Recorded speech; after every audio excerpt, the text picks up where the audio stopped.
喺古印度有一種修行方式，連好多僧人都唔敢去嘗試嘅。呢個就係喺斯林過夜，嗰度冇寺院，冇村莊，有嘅只會係屍體。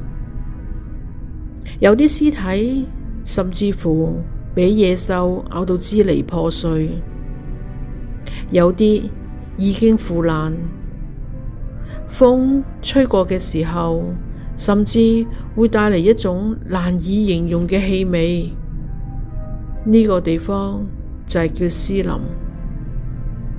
但喺2500幾年前，一啲修行者專登嚟到呢度過夜，因為釋迦牟尼佛曾經講過，如果想真正睇清人生，就去睇死亡。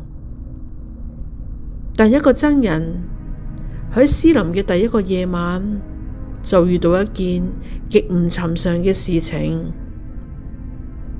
歡迎嚟到加仙奴，我係阿嘉，大家好。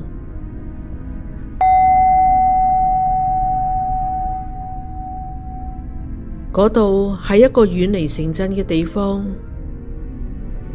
居民將死去嘅親人送到嗰度，有啲求其簡單埋葬，有啲直接放低就走。時間耐咗，成個森林就變成一個巨大嘅亂葬崗。日頭偶爾有禿鷹盤旋，但到咗夜晚，就唔會有人願意去靠近。就係咁樣嘅一個地方，一個年輕人佢決定要修行，佢鋪好一張草席，坐咗喺一具已經腐爛嘅屍體旁邊，開始打坐。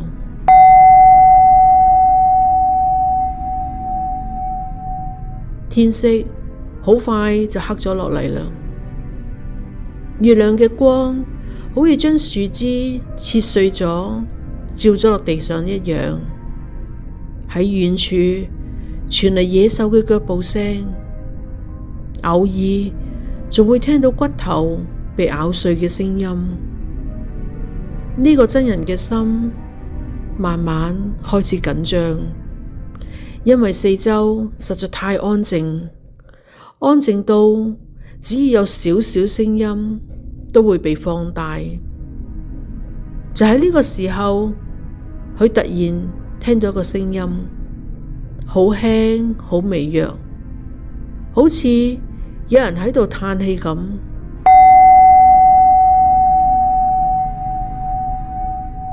僧人擘大雙眼，四周咩都冇，只係得幾具散落嘅屍體。佢以為只係風吹過，於是佢再次合埋雙眼。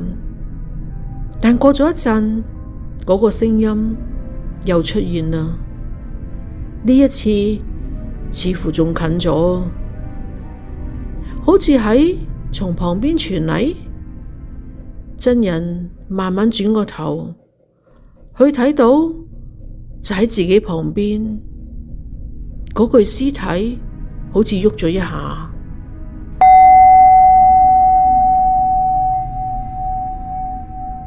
嗰一瞬間，僧人嘅心驚到幾乎停止，因為嗰具屍體明明已經死咗好耐，但喺月光之下，佢嘅手指似乎微微移動咗一下。